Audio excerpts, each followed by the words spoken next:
A Silas Stone mandou parabéns a todos, em especial minha referência Adam. Silas Stone. Valeu, Silas. Vamos lá. O Caio Murilo, o nosso Caio Murilo, Renato. Tem Caio Murilo. Mandou aqui, boa tarde a todos. Gostaria de dar parabéns ao Mauricião. Você é um cara sensacional. Valeu, Caio, você é top.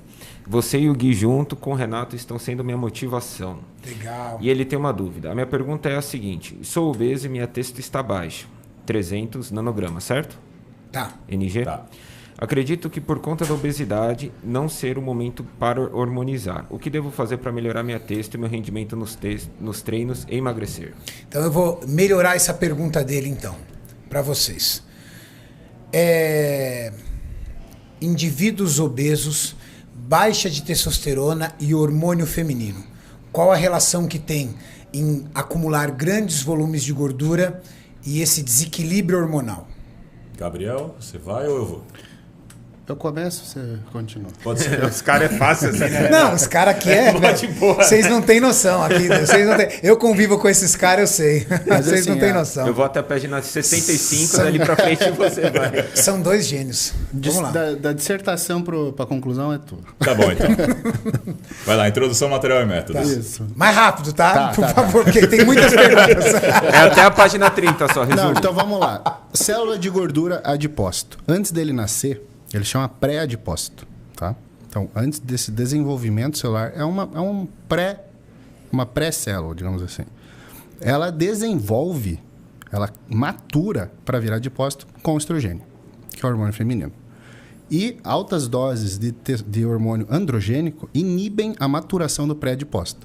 Então, existe um sonho, digamos assim, de que se você conseguir ficar com um baixo percentual de gordura por um longo período de tempo e a partir desse momento você fazer o uso de hormônio que deixa uma proporção mais androgênica do que estrogênico, você inibe o estoque de gordura. Lógico. Essa teoria não é certa? Isso é o mundo ideal. Isso é o mundo ideal. O mundo ideal. Depende de quantas calorias a pessoa come, etc. Mas, via de regra, você precisa ter essa aromatização. O que é aromatização? Então, é a conversão de testosterona pela enzima aromatase em estradiol, que é o hormônio estrogênico feminino. Você precisa da aromatização para ocorrer acúmulo de gordura. Eu sei que você vai chegar lá, mas vamos pular umas etapas, o meio é teu. Quando a gente fala em pessoas que têm muita gordura corporal, a gente tem que lembrar que as moléculas elas podem ser hidrofóbicas ou hidrofílicas. A gordura, ela absorve moléculas. Então, por mais que você tenha uma produção excelente de testosterona, ela ficará acumulada no tecido que é parecido com ela. A testosterona é uma molécula hidrofóbica, não gosta de água. Então, existe acúmulo de testosterona na gordura. Somente de testosterona ou também de estradiol? Também de estradiol. Mas então... E aí o indivíduo obeso, para eu dar uma resumida aí nessa piração de vocês. O indivíduo obeso, ele é um estoque de testosterona e estradiol dentro dessas moléculas de gordura? E muitas outras coisas. Isso. Muitas outras coisas. Então, aí... Tá tudo lá. Eu sei, o Adam vai falar de distribuição, de coeficiente de partição. Mas... Não, você não vai falar disso, não. Adam. Log P. Mas a questão basicamente é a seguinte. O que se descobriu? Através de cirurgia bariátrica, deu um avanço nessa área. Porque a pessoa perdia 30 quilos muito rápido. E algumas pessoas que faziam uso de medicamentos controlados, tipo tricíclico, elas acabavam internadas por intoxicação. Porque como elas emagreceram muito rápido, o medicamento que estava estocado na gordura dela caiu no sangue. Foi liberado para circulação. E aí essas pessoas iam internadas.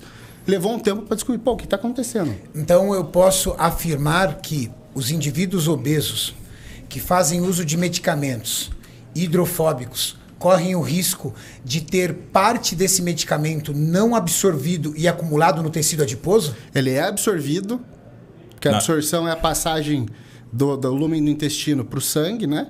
Ele é absorvido e ele é armazenado na gordura, fica adsorvido na gordura. Adsorvido lá. Adsorvido. E aí, se essa pessoa começa a emagrecer, o que acontece? Cai pro sangue. Vai tendo liberação gradual. O que acontece é que, assim, por exemplo, quando você vai fazer um ajuste farmacoterapêutico, né, o médico ele vai lá e determina, a pessoa vai ter que trabalhar com X miligramas de tal medicamento, por dose, por dia. Você já leva em conta, né, dependendo do medicamento, algumas questões como, por exemplo, superfície de área corpórea. Então, se você pegar um obeso, ele tem uma superfície de área corpórea muito maior.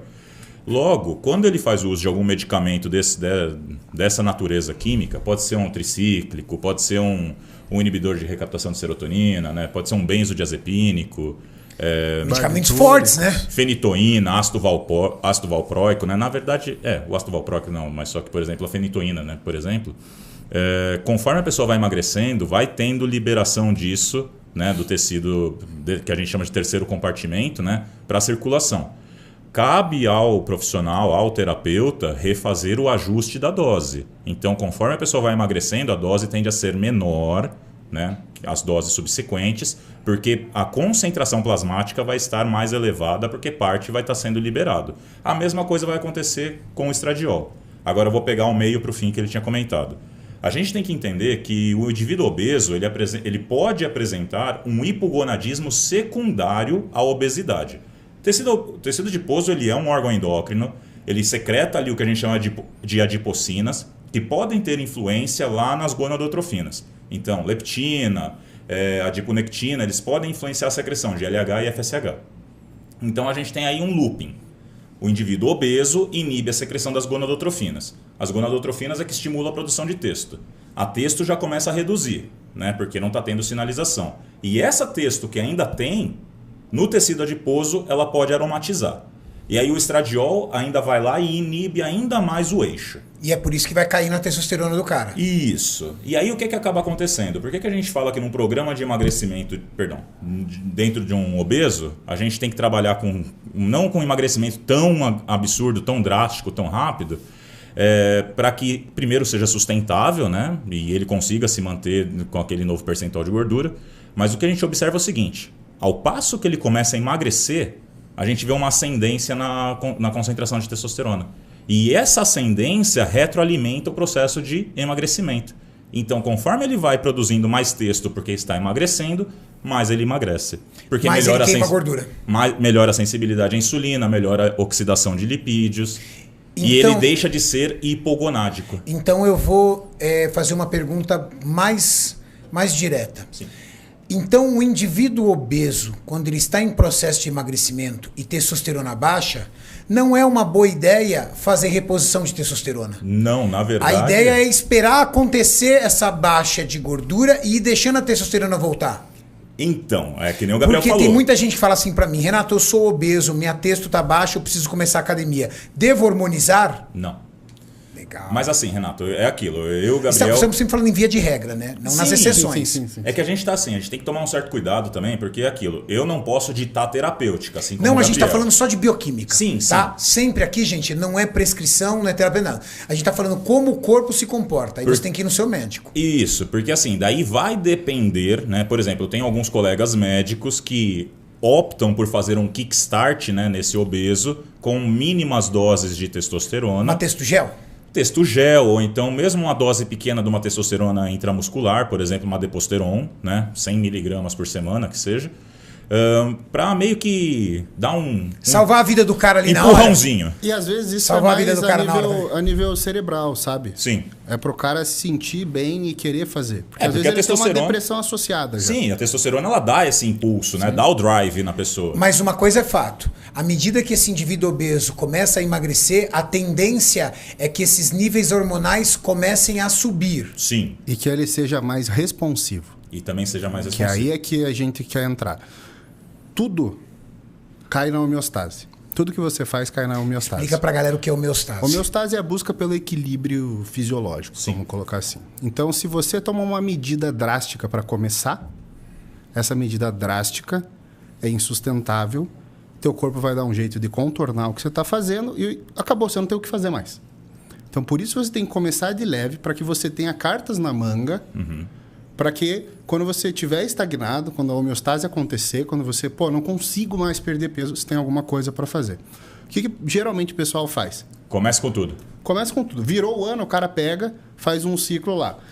Estano, trembo, propionato de testo, T3, T4, clenbuterol, T3, GH... E aí o cara usa todas as armas de uma só vez e daqui 6 semanas ele não tem mais resultado nenhum. Ele fica estagnado. Então, assim... É muito mais inteligente e evoluindo isso à medida que a resposta acaba. Exato. Perfeito. Porque assim, se eu uso 500 miligramas de determinada substância para obter um resultado que eu teria com 200... 200 já não vai dar mais. 200 não vai dar mais. E depois de 500 também eu tenho não. que ir para outro lugar. Então, quanto mais agressivo o começo, pior fica. Por isso que hoje a gente está vendo uma mudança no comportamento dos atletas profissionais e eles estão reduzindo drasticamente a As quantidade doses. de dose. Isso certeza. também. Eu vejo protocolos do Cris Aceto e as pessoas não acreditam. Às vezes, por exemplo, tem protocolo de off-season que ele prescreve 25 miligramas de Deca por semana. Tô mentindo, Cami? Não, tá mentindo. 25 miligramas de Deca por semana e 100 miligramas de texto. Sim. Off-season. Sim. Aí o cara olha e fala assim, você tá doido, usava isso aqui por dia. Fala assim, pois é, isso aí. É justamente nisso, pensando numa retomada depois de resposta contra a homeostase? Sim, porque até certo ponto, Renato, a gente tem que lembrar uma coisa, que nem o Gabriel falou, depois quando o cara for usar 500, ele não vai ter mais resposta. Mais ou menos, né? A gente tem que entender o seguinte, a testosterona e todos os andrógenos, elas autorregulam o seu efetor, que é o receptor androgênico. Então é mais ou menos assim, se eu tenho aqui o receptor, eu tenho o testosterona. A ligação dos dois lá no núcleo sinaliza a síntese de mais receptores. Né? Ao contrário do que dizem por aí, que quando você usa testosterona, você tem down. É o contrário de adrenérgico. É o contrário de adrenérgico, exato. Receptores nucleares, né, receptores citoplasmáticos, eles funcionam de forma diferente, né, a sua saturação, do que receptores de membrana. Então a gente tem receptores do tipo tirosinoquinase, receptor metabotrópico e por aí vai. No fim das contas, o que acaba acontecendo? Já viu aquela situação que o cara começa socando um monte de droga de uma vez? O ciclo é uma merda, ele só tem colateral. Ele para, dá um tempo, volta, usa uma dose igual ou menor e tem mais resposta? Isso por quê? Porque lá atrás, quando ele usou aquela dose super elevada, ele não tinha receptor suficiente para poder saturar com essa quantidade de droga que ele utilizava. Porém, essa quantidade de droga que ele utilizava estimulava os poucos receptores que ele tinha, que levou a formar novos receptores. E o treino. E o treino também estimula Treino também isso. estimula a síntese de receptor. Então, o tempo de treino, 200 miligramas de testosterona por semana, para quem está no primeiro ano de academia e para quem está no 10º ano de academia, faz muita diferença. Faz. Porque o cara que está com 10 anos de treino, ele tem muito mais receptor e ele é muito mais responsivo. Por isso que 200 miligramas para ele vai fazer uma diferença assim absurda.